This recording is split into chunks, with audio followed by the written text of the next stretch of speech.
السلام علیکم ورحمۃ اللہ وبرکاتہ۔ الحمد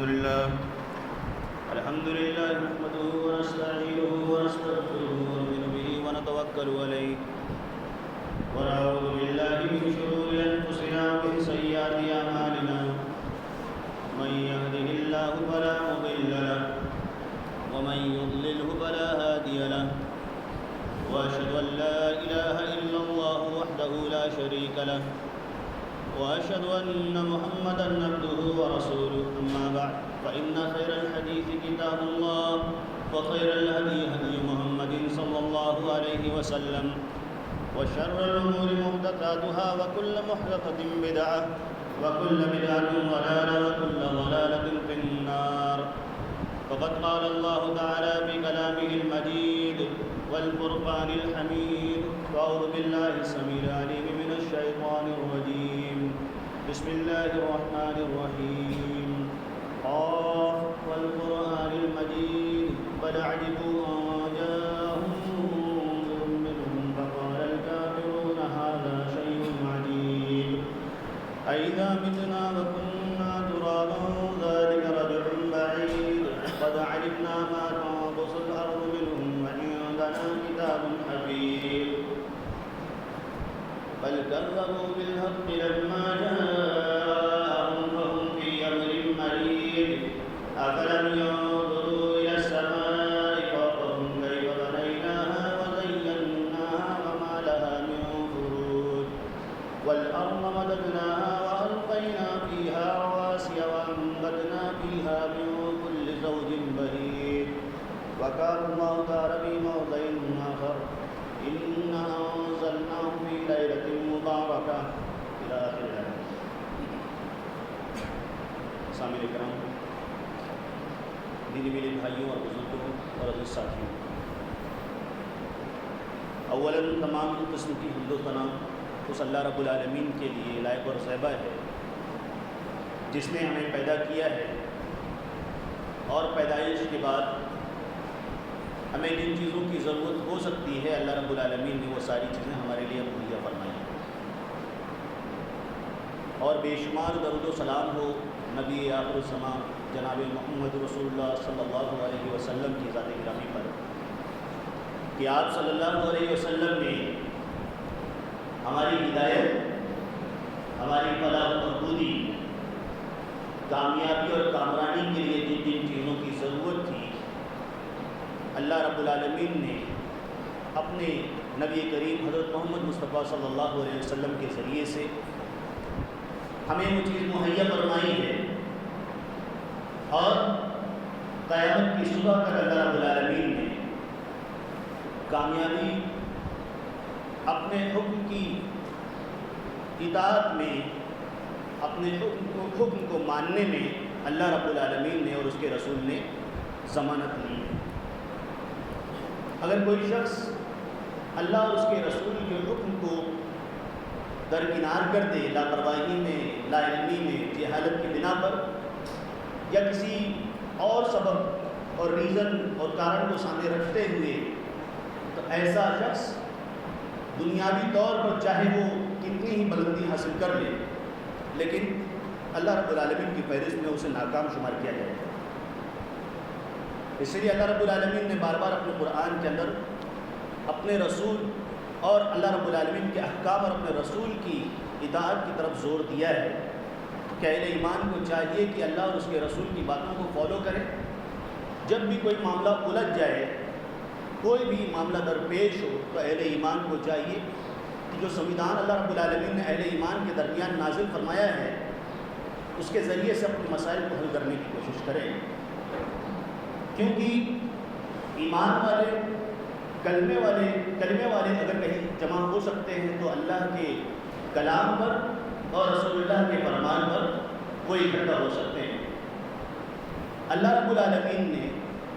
خطبہ مسنونہ کے بعد جو آیت تلاوت کی گئی ہے سورہ دخان کی اس آیت کے اندر اپنے کلام کے بارے میں ارشاد فرمایا ہے کہ اللہ رب العالمین نے اسے لیلۃ مبارکہ میں نازل فرمایا ہے، اور اس کے بعد پھر اللہ رب العالمین نے اس رات کی خصوصیت یہ بتلائی ہے کہ اس کے اندر مضبوط فیصلے لیے جاتے ہیں۔ دوسری طرف اللہ رب العالمین نے 30ویں پارے میں بھی اس آیت کی وضاحت کر دی۔ تفسیر کے بارے میں جیسا کہ آپ جانتے ہیں کہ قرآن کی تفسیر کی 3 طریقے ہوتے ہیں۔ پہلا تو یہ کہ قرآن کی آیت خود قرآن کی تفسیر کرتی ہے۔ دوسرا طریقہ یہ کیا جاتا ہے تفسیر کا کہ اس کو سنت رسول صلی اللہ علیہ وسلم کے ذریعے سے، احادیث کے ذریعے سے اس کی تفسیر لکھی جاتی ہے اور بیان کی جاتی ہے۔ اللہ رب العالمین نے جو یہ آیت نازل فرمائی ہے سورہ دخان کے اندر، شروعات میں اللہ رب العالمین نے اس کو ذکر کیا ہے، تو سورہ قدر کے اندر اللہ رب العالمین نے اس آیت کو واضح کر دیا ہے کہ وہ کون سی رات ہے۔ انا انزلناہ فی لیلۃ مبارکہ، اللہ رب العالمین نے فرمایا ہے کہ ہم نے اس قرآن کو، اس کتاب مبین کو، اس واضح کتاب کو اللہ رب العالمین نے شب قدر میں نازل کیا ہے، لیلۃ المبارکہ میں نازل کیا ہے۔ اور وہ لیلۃ المبارکہ کون سی ہے؟ سورہ قدر میں اللہ رب العالمین نے اسی مضمون کو ریپیٹ کیا ہے، اسی ٹاپک کو دوبارہ سے دہرایا ہے۔ اللہ رب العالمین نے فرمایا ہے انا انزلناہ فی لیلۃ القدر، کہ ہم نے اس قرآن کو لیلۃ القدر میں نازل کیا ہے۔ لیکن ایک مرجوع قول کو سامنے رکھتے ہوئے ہمارے درمیان ایک ایسی رات جس کی فضیلت اس قدر نہیں ہے جس طرح عوام الناس کے اندر، اہل ایمان کے اندر اس رات کے سلسلے میں اختیار کیا جاتا ہے۔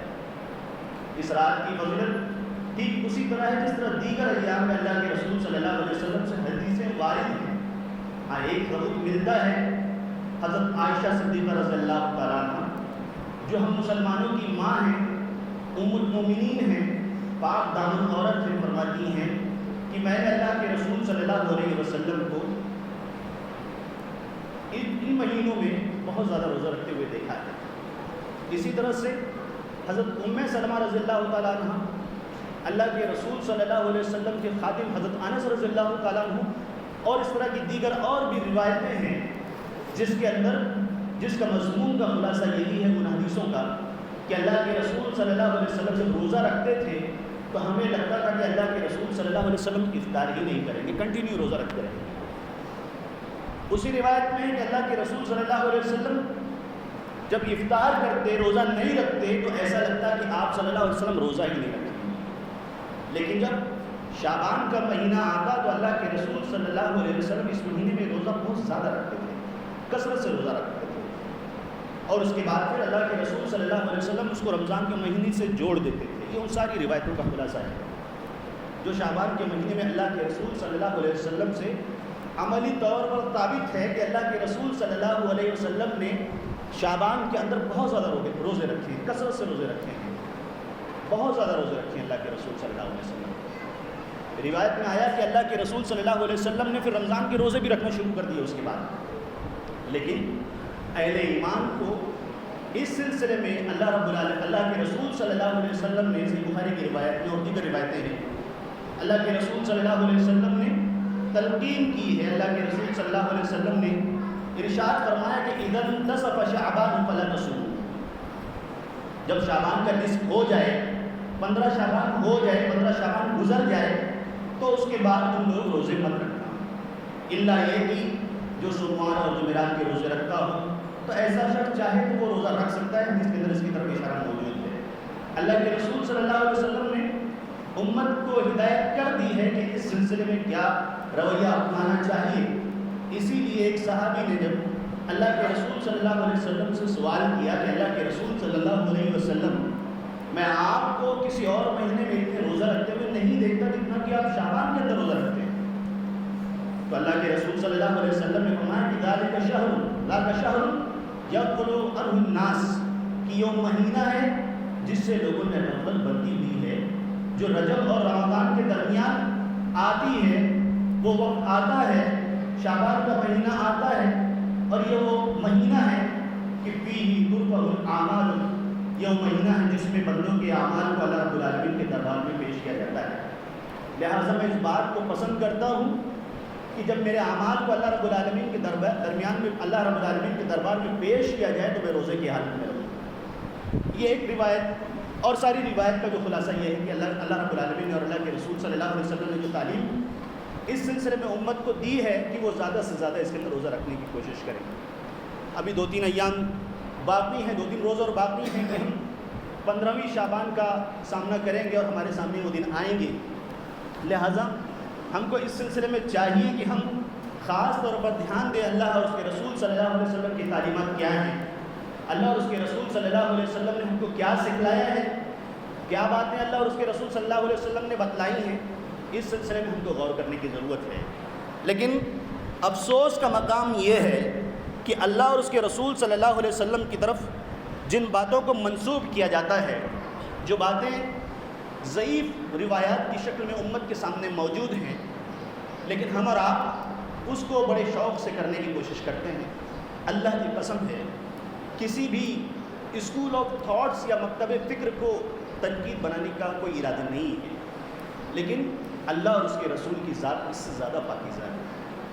ہم آپ اللہ کو راضی کرنے کے لیے کام کرتے ہیں اور اللہ رب العالمین کو خوش کرنے کے لیے کوشش کرتے ہیں۔ کہیں ایسا نہ ہو کہ شوق میں محبت میں ہم وہ کام کر جائیں جو اللہ اور اس کے رسول صلی اللہ علیہ وسلم کی طرف منسوب کیے جا رہے ہوں اور صحیح سند اور صحیح احادیث کی روشنی میں وہ ثابت نہیں ہیں، تو قیامت کے دن وہ اعمال ہمارے خلاف حجت ہو سکتے ہیں۔ تو اس کے لیے ہماری یہ ذمہ داری ہے کہ ہم جو بھی کام کرتے ہوں، جس کام کو انجام دینے کی کوشش کرتے ہوں، ہمارے لیے ضروری ہے کہ ہم وہ دیکھیں کہ کیا واقعی وہ اعمال اللہ اور اس کے رسول صلی اللہ علیہ وسلم سے صحیح احادیث سے ثابت ہے کہ ثابت نہیں ہے۔ کیونکہ اللہ کے رسول صلی اللہ علیہ وسلم کی طرف ایک حدیث منسوب کی جاتی ہے۔ اللہ کے رسول صلی اللہ علیہ وسلم نے ارشاد فرمایا ہے،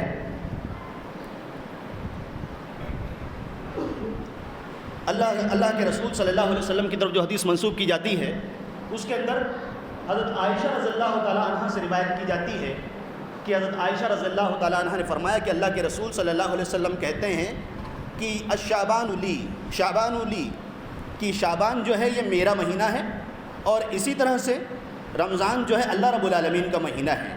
شعبان و شہری و رمضان و شہر اللہ و شعبان المطہر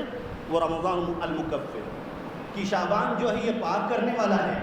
اور رمضان جو ہے یہ گناہوں کو مٹانے والا ہے۔ لیکن سندن یہ روایت صحیح نہیں ہے۔ علامہ الوانی رحمہ اللہ نے اس کے اوپر جو حکم لگایا ہے وہ ضعیف جدہ کا حکم لگایا ہے۔ اسی طرح سے دوسری روایت جو اس مہینے کے سلسلے میں پیش کی جاتی ہے، اللہ کے رسول صلی اللہ علیہ وسلم کی طرف جو بات منسوب ہے کہ تقطع الآجال من شعبان الى شعبان حتى ان الرجل لينكح ويولد له وقد خرج اسمه في الموتى، کہ اس شعبان کے مہینے میں ایک شعبان سے دوسرے شعبان تک اجل کو لکھا جاتا ہے، موت طے کی جاتی ہے، یہاں تک کہ آدمی پیدا ہوتا ہے، نکاح کرتا ہے اور اس سے جو اولاد جنی جاتی ہے، پیدا ہوتی ہے، تو اللہ رب العالمین اس کو بھی میتین کی مردوں کی فہرست میں شمار کر لیتا ہے اسی رات میں۔ یہ روایت بھی صحیح نہیں ہے، منکر روایت ہے۔ اسی طرح سے ایک اور روایت اس سلسلے میں پیش کی جاتی ہے کہ اللہ کے رسول صلی اللہ علیہ وسلم نے ارشاد فرمایا ہے کہ 5 لیالیں، 5 راتیں ایسی ہیں لا ترد فیہن الدعوۃ، جس میں دعوتوں کو، دعاؤں کو، جو دعائیں اللہ رب العالمین سے کی جاتی ہیں وہ رد نہیں ہوتی ہیں۔ 5 راتیں ایسی ہیں۔ اول لیلۃ من رجب کی پہلی رات ہے جس میں دعاؤں کو رد نہیں کیا جاتا ہے۔ ولیلۃ النصف من شعبان، اور شعبان کی جو آدھا شعبان جو ہوتا ہے، 15ویں شعبان کی جو رات ہوتی ہے، اس میں دعاؤں کو رد نہیں کیا جاتا۔ ولیلۃ الجمعۃ، اور جمعہ کی رات ہوتی ہے جس میں دعاؤں کو رد نہیں کیا جاتا۔ ولیلۃ الفطر، اور عید الفطر کی جو رات ہوتی ہے اس کے اندر دعاؤں کو رد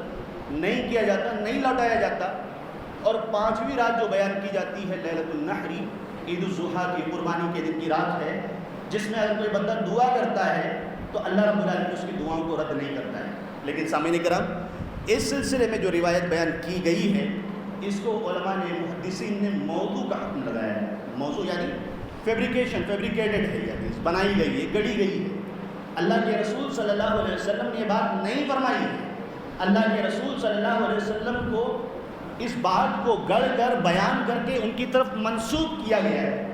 ہم میں سے کوئی بھی شخص اس چیز کو پسند نہیں کرتا ہے کہ میں نے جو بات نہیں کہی اس کو میری طرف سے بنا کر پیش کیا جائے۔ اگر کوئی مزدور ہے اس مزدور کی طرف سے کوئی بات گڑھے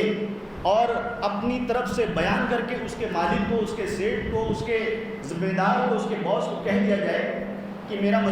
کہ فلاں شخص ہے، وہ کہتا ہے کہ اس کے 3 مہینے کی سیلری کاٹ لی جائے، اس کو کوئی حرج نہیں ہے، تو وہ شخص اس پہ بپھر جائے گا، اس کی تحقیق کروانے کی کوشش کرے گا، یا اس کے خلاف کوئی الزام یا کوئی بات عائد ہو جائے تو وہ کاریگر یا وہ مزدور یا وہ مسلمان وہ عام انسان اس چیز کو پسند نہیں کرے گا کہ اس کی ذات کے بارے میں جو بات گڑھی گئی ہے، جو بات بنائی گئی ہے، اس کی ذات کے ساتھ اس کو منسوخ کیا جا رہا ہے، اس بات کو جو اس نے نہیں کہی ہے، تو اس میں ناراضگی کا اظہار کرے گا۔ تو اللہ کے رسول صلی اللہ علیہ وسلم کی ذات اس سے کہیں زیادہ اونچی ہے کہ ان کو پاک گردانا جائے، ان کی طرف جو باتیں کہی جا رہی ہیں اس کے بارے میں چھانٹ پھٹک کیا جائے، تحقیق کی جائے۔ اللہ کے رسول صلی اللہ علیہ وسلم کی ذات گرامی اتنی ہلکی نہیں ہے، فاطمہ کے والد اتنے ہلکے نہیں ہیں۔ وَمَا يَنطِقُ عَنِ الْهَوَىٰ إِنْ هُوَ إِلَّا وَحْيٌ يُوحَىٰ، اللہ رب العالمین ان کی زبان مبارک سے اپنے نبی عالم الزماں کی زبان مبارک سے وحی کے کلمات کو ادا فرماتا ہے، ادا کرواتا ہے۔ جس کی زبان مبارک سے نکلا ہوا کلمہ، الفاظ، باتیں شریعت کا حصہ ہیں، اگر اللہ کے نبی کی طرف ایسی کوئی بات منسوخ کی جائے جو اللہ اور اس کے رسول صلی اللہ علیہ وسلم نے نہیں بتلائی ہے، تو یہ الزام ہے اللہ کے نبی صلی اللہ علیہ وسلم کی نبوت پر، آپ صلی اللہ علیہ وسلم کی ذات گرامی پر۔ لہٰذا ہم کو ہوش ناخن لینے چاہیے۔ لہٰذا 5 راتوں کی جو فضیلت اللہ کے رسول صلی اللہ علیہ وسلم کے سلسلے میں بیان کی جاتی ہے وہ ثابت نہیں ہے، اور اہل ایمان کو اللہ اور اس کے رسول سے محبت کے تقاضے میں اس سلسلے میں دھیان دینا بہت زیادہ ضروری ہے۔ اسی طرح سے ایک اور ضعیف روایت جو اس سلسلے میں بیان کی جاتی ہے، اللہ کے رسول صلی اللہ علیہ وسلم سے روایت کرنے والے صحابی حضرت ابو ہریرہ رضی اللہ تعالیٰ عنہ اور عائشہ رضی اللہ تعالیٰ عنہا ہیں، فرماتی ہیں کہ کان یصوم شعبان کلہ، قالت قلت یا رسول اللہ احب الشہور الیک ان تصومہ شعبان، قال ان اللہ یکتب علی کل نفس میتۃ تلک السنہ فاحب ان یأتینی اجلی وانا صائم، کہ اللہ کے رسول صلی اللہ علیہ وسلم سے صحابی نے روایت کیا کہ اللہ کے رسول صلی اللہ علیہ وسلم اس مہینے میں بہت زیادہ روزہ رکھتے تھے، یہ بات ثابت ہے، لیکن اس کے بعد پھر اللہ کے رسول صلی اللہ علیہ وسلم سے جب پوچھا گیا تو اس کے بعد کی جو بات ہے وہ ضعیف ہے۔ اللہ کے رسول صلی اللہ علیہ وسلم نے فرمایا کہ ان اللہ یکتب علی کل نفس میتۃ تلک السنۃ، اللہ رب العالمین ہر شخص کے بارے میں یہ فیصلہ فرماتا ہے کہ کب وہ مردہ ہونے والا ہے، کب وہ میت میں شمار ہونے والا ہے، اور میں چاہتا ہوں کہ جب میری موت کا وقت طے کیا جائے تو اس حال میں روزے کی حالت میں رہوں۔ تو یہ روایت بھی ضعیف ہے۔ اسی طرح سے اس شعبان کے سلسلے میں ایک روایت کو بہت ہی شوق سے اور ہمارے واعظین بہت ہی محبت کے ساتھ اس کو بیان کرتے ہیں، اور یہ خصوصی روایت اس شعبان کے سلسلے میں بیان کی جاتی ہے، اور یہ بھی حضرت عائشہ صدیقہ رضی اللہ تعالیٰ عنہ کی طرف منسوب ہے کہ انہوں نے روایت کیا ہے کہ فقدت رسول اللہ صلی اللہ علیہ وسلم لیلۃ، عائشہ رضی اللہ تعالیٰ عنہ فرماتی ہیں کہ ایک رات کو میں نے اللہ کے رسول صلی اللہ علیہ وسلم کو اپنی جگہ سے غائب پایا، وہ موجود نہیں تھے وہاں پر اللہ کے رسول صلی اللہ علیہ وسلم۔ فخرجت، تو مجھے احساس ہوا کہ اللہ کے رسول صلی اللہ علیہ وسلم باہر گئے ہوں گے، تو میں بھی نکل کر دیکھتی ہوں، میں بھی نکلی۔ فإذا هو بالبقیع، تو اللہ کے رسول صلی اللہ علیہ وسلم کو میں نے دیکھا کہ اللہ کے رسول صلی اللہ علیہ وسلم بقیع نامی قبرستان کے اندر تشریف لے گئے۔ فقال اکنت تخافین ان یحیف اللہ علیک ورسولہ، کیا تمہیں اس بات کا خوف ہے؟ اللہ کے رسول صلی اللہ علیہ وسلم نے ام المؤمنین رضی اللہ تعالیٰ عنہ سے پوچھا، اکنت تخافین، کیا تمہیں اس بات کا خوف ہے کہ ان یحیف اللہ علیک ورسولہ، کہ اللہ اور اس کے رسول تمہارے سلسلے میں ظلم اور زیادتی کریں گے؟ تو اس وقت فرماتی ہیں ماں عائشہ رضی اللہ تعالیٰ عنہ، قلت یا رسول اللہ صلی اللہ علیہ وسلم ظننت انک اتیت بعض النساء، شوہروں کا معاملہ تھا، تو انہوں نے ذکر کیا کہ مجھے ایسا لگا کہ اللہ کے رسول صلی اللہ علیہ وسلم آپ اپنی بعض بیویوں میں سے کسی بیوی کے پاس تشریف لے گئے ہوں گے۔ فقال ان اللہ تبارک و تعالی ینزل لیلۃ النصف من شعبان الى سماء الدنیا فیغفر لاکثر من عدد شعر غنم کلب، اللہ کے رسول صلی اللہ علیہ وسلم نے اس روایت کے اندر ارشاد فرمایا کہ اللہ رب العالمین 15ویں شعبان کی رات کو سمائے دنیا پر اترتا ہے، نزول فرماتا ہے، اور اس کے بعد اللہ رب العالمین بخشش فرماتا ہے۔ تعداد اس کے بعد بتلائی گئی کہ بنو کلب کی جتنی بکریاں ہیں، جتنے بکریاں ان کے پائی جاتی ہیں، ان کے اندر جتنے بال ہیں، اس بال کی تعداد کے حساب سے اللہ رب العالمین گناہوں کی مغفرت فرماتا ہے۔ لیکن سامعین کرام، یہ روایت ضعیف ہے اور اس کا بیان کرنا بنا سند کے بنا حکم کے کسی بھی اہل ایمان کے لیے جائز نہیں ہے۔ اللہ کے رسول صلی اللہ علیہ وسلم سے یہی حدیث دوسرے طریق سے دوسرے مفہوم میں یہ روایت ثابت ہے۔ اللہ کے رسول صلی اللہ علیہ وسلم نے بنا اس ذکر کے شعبان کے، اللہ کے رسول صلی اللہ علیہ وسلم نے مسند احمد میں، بخاری میں اور دوسری اور بھی روایتوں کے اندر اللہ کے رسول صلی اللہ علیہ وسلم سے اس کو روایت کیا جاتا ہے۔ لیکن یہ روایت جو بنو کلب کے ساتھ خاص ہے اور اللہ کے رسول صلی اللہ علیہ وسلم کی شان میں اس روایت کو ذکر کیا جاتا ہے، ماہ شعبان کی فضیلت میں خاص طور پر اس کو ذکر کیا جاتا ہے، تو روایت ثابت نہیں ہے۔ اگر فضیلت کے طور پر اس روایت کو مان بھی لیا جائے کہ اللہ رب العالمین سے، اللہ کے رسول صلی اللہ علیہ وسلم سے شعبان کی فضیلت میں یہ روایت ثابت ہے، بفرض محال روایت ضعیف ہے، اگر مان بھی لیا جاتا ہے اس روایت کو کہ اللہ کے رسول صلی اللہ علیہ وسلم کی حدیث میں کہ اللہ رب العالمین سماع دنیا پر آتا ہے اور بنو کلب کے بکریوں کے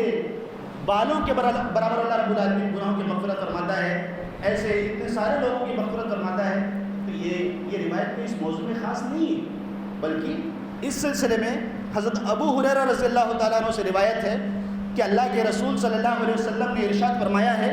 کہ ینزل ربنا عز وجل کل لیلۃ اذا مضى ثلث الليل الاول فيقول انا الملك من ذا الذي يسألني فأعطيه من ذا الذي يدعوني فأستجيب له من ذا الذي يستغفرني فأغفر له فلا يزال كذلك إلى الفجر۔ ابو ہریرہ رضی اللہ تعالیٰ عنہ سے روایت ہے، فرماتے ہیں کہ اللہ کے رسول صلی اللہ علیہ وسلم نے فرمایا ہے کہ اللہ رب العالمین ہر رات کل لیلۃ، صرف 15ویں شعبان سے اس کا تعلق نہیں ہے، اگر اس روایت کو صحیح مان لیا جائے کہ اللہ رب العالمین سماع دنیا پر آتا ہے تو اللہ کے رسول صلی اللہ علیہ وسلم سے صحیح حدیث سے یہ چیز ثابت ہے کہ ہر رات کو کل لیلۃ اللہ رب العالمین اس سماع دنیا پر آتا ہے اور اس کے بعد پکارتا ہے، کہتا ہے کہ میں انا الملک، میں تمہارا بادشاہ ہوں، میں تمہارا کنگ ہوں، من ذا الذی یسألنی فأعطیہ، تو کون ہے جو مجھ سے سوال کرے، مانگے تو میں اس کو وہ چیز عطا کروں۔ ہمارے مشکلوں کو، ہمارے مسائل کو حل کرنے کے لیے اللہ رب العالمین خود سماع دنیا پر آتا ہے، دربار لگاتا ہے اور ہم کو پکارتا ہے، لیکن ہم اس وقت خواب غفلت میں ہوتے ہیں۔ اور اس کے بعد پھر اللہ رب العالمین نے فرمایا کہ کون ہے جو مجھ سے دعا کرے تو میں اس کی دعا کو قبول کروں، من ذا الذی یستغفرنی فاغفر لہ، تو کون ہے وہ شخص جو مجھ سے مغفرت مانگے تو میں اس کے گناہوں کو معاف کر دوں۔ اللہ رب العالمین اسی طرح پکارتا رہتا ہے، فلا یزال کذلک الی الفجر۔ صحیح حدیث سے اللہ کے رسول صلی اللہ علیہ وسلم نے ارشاد فرمایا ہے کہ یہ سلسلہ فجر تک چلتا رہتا ہے،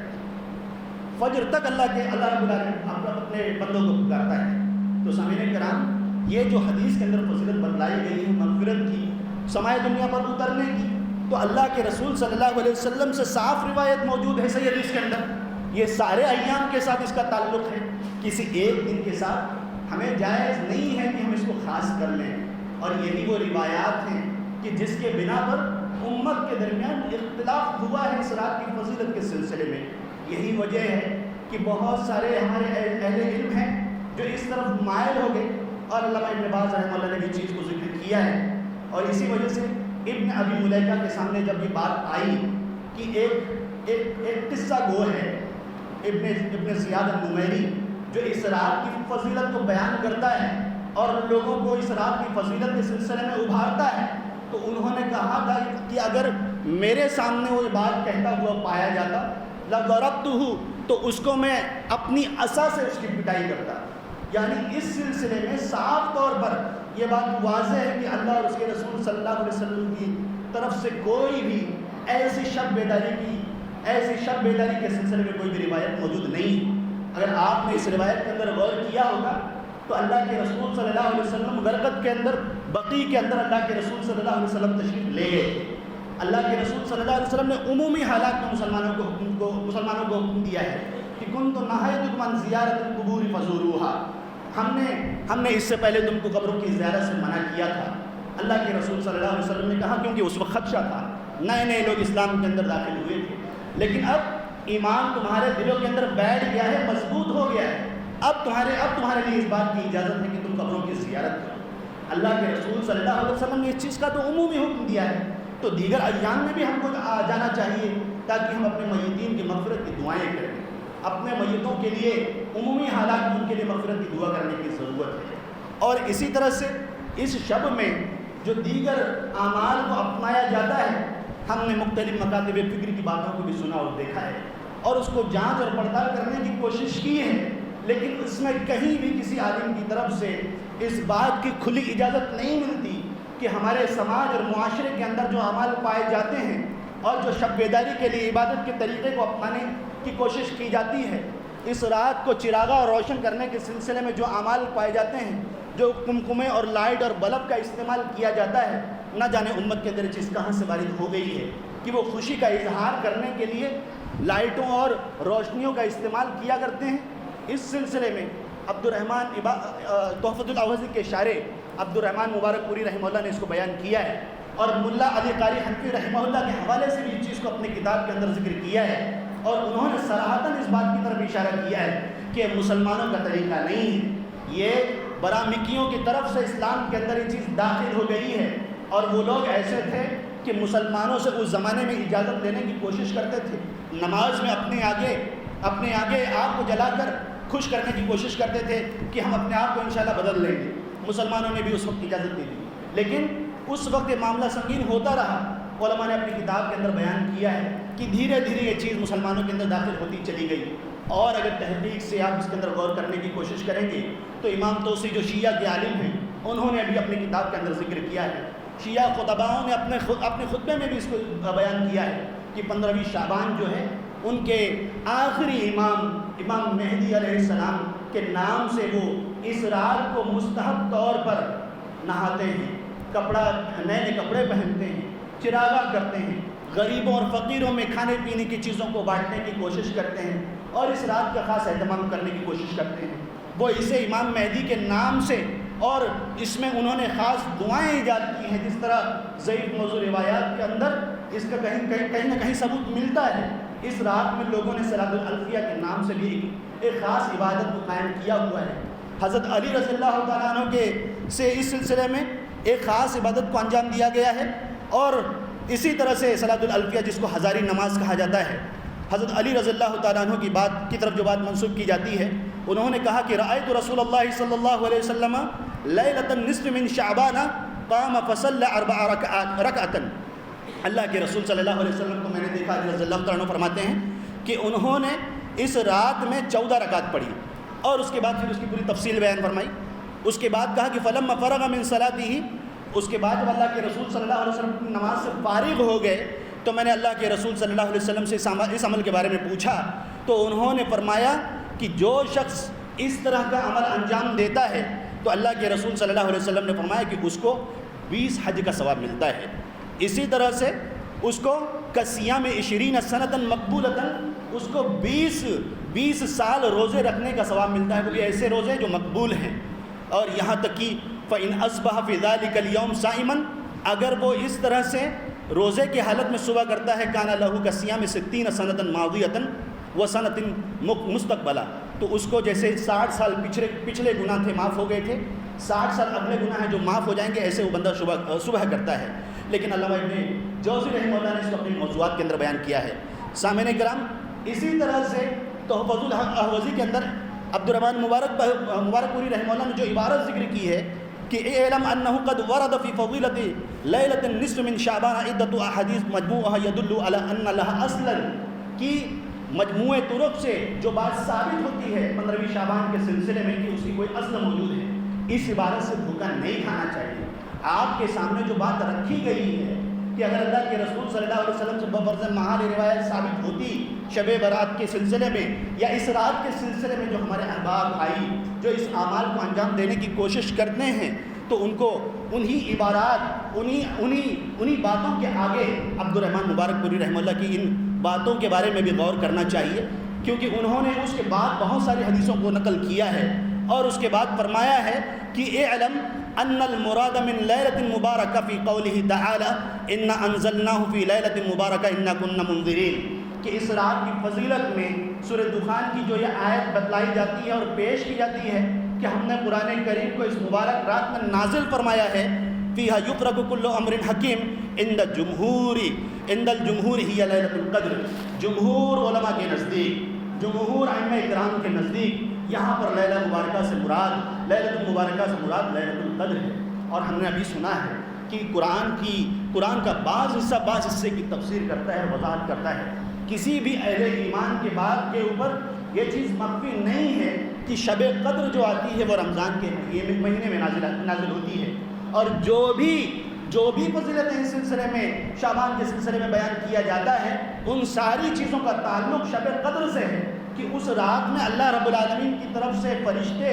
اور روح جس کا اللہ رب العالمین نے اپنے کلام کے اندر ذکر کیا ہے، یہ حضرت جبریل علیہ السلام مراد ہے۔ اللہ رب العالمین نے ان کو یہ نام دیا ہے، قرآن کے اندر دوسری جگہ بھی اللہ رب العالمین نے ان کو روح الامین فرمایا ہے۔ تو یہاں پر یہ شب قدر سے بات جڑی ہوئی ہے، جو مضبوط فیصلے لیے جاتے ہیں، مضبوط فیصلے کیے جاتے ہیں، اس کا تعلق بھی شب قدر سے ہے، لہذا اس کو شعبان کے مہینے کے ساتھ خاص کرنا کسی بھی طرح کسی بھی اہل ایمان کے لیے جائز نہیں ہے۔ میرے بھائیوں اور دینی میری بزرگوں اور عزیز ساتھیوں، اللہ رب العالمین اور اللہ کے رسول صلی اللہ علیہ وسلم نے ہم کو سختی سے اس کام سے منع کیا ہے کہ ہم کسی بھی وقت کو خاص کر لیں عبادت کے لیے، ہمیں اس چیز کی بالکل اجازت نہیں ہے۔ اور ابھی آپ نے ملا علی قاری حنفی رحمہ اللہ کے حوالے سے اس بات کو سنا ہے کہ کس طرح سے لوگوں نے اس بدعت کو انجام دیا ہے، بلکہ وہ مزید ذکر کرتے ہیں کہ سن 448 ہجری کے اندر بیت المقدس کے اندر بعض جہلا ائمہ کی طرف سے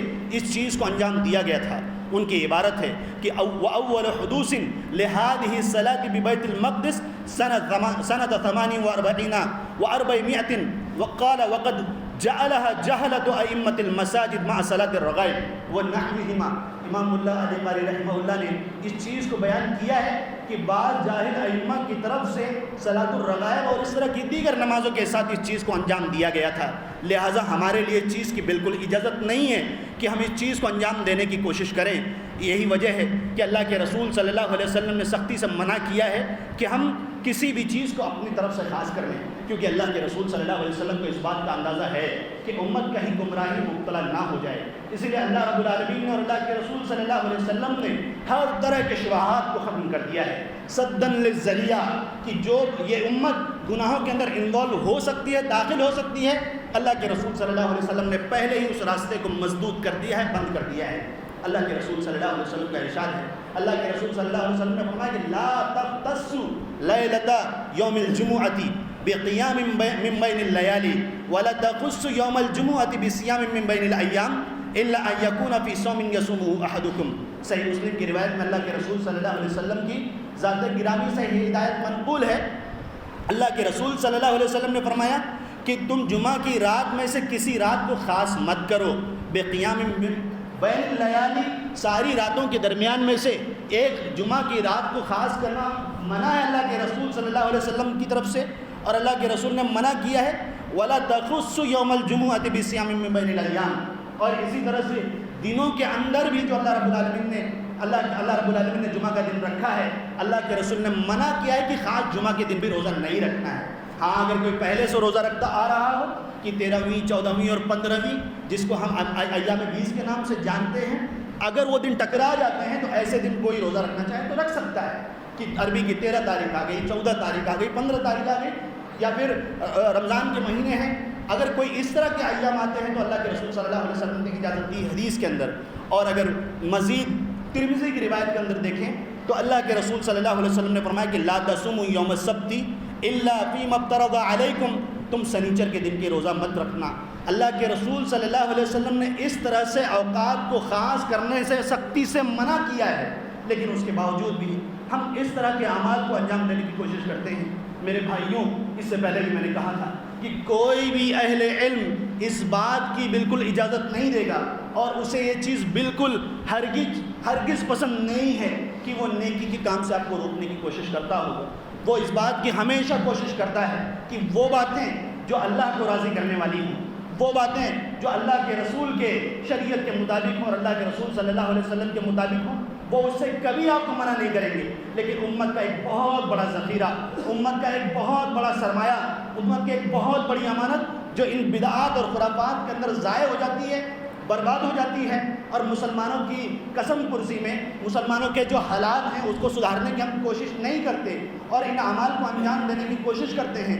تاکہ اللہ رب العالمین ہم سے راضی ہو جائے۔ میرے بھائیوں، ذرا اس حدیث کو یاد کرو کہ اللہ کے رسول صلی اللہ علیہ وسلم جو رحمت للعالمین بنائے گئے تھے، جو اللہ رب العالمین، جن کو اللہ رب العالمین نے پوری دنیا کے لیے رحمت بنا کر بھیجا تھا، قیامت کا دن ہوگا، جبریل علیہ السلام حاضر ہیں، حوض کوثر پر اللہ کے رسول صلی اللہ علیہ وسلم تشریف فرما ہے، ایسے لوگ آئیں گے، اللہ کے رسول صلی اللہ علیہ وسلم ایسے دینداروں کو اپنے ہاتھ سے جام کوثر کو پلانے کی کوشش کریں گے۔ اللہ کے رسول صلی اللہ علیہ وسلم ان کی دینداری سے متاثر ہو کر ان کو جام کوثر پیش کریں گے، جبریل علیہ السلام ان کو روکیں گے، اللہ کے رسول صلی اللہ علیہ وسلم کو منع کریں گے کہ اللہ کے رسول صلی اللہ علیہ وسلم آپ کو اس بات کا علم نہیں ہے کہ آپ کے دنیا سے آنے کے بعد ان لوگوں نے آپ کے پیچھے کیا کیا ہے، آپ کے دین کے اندر دخل اندازی کی ہے،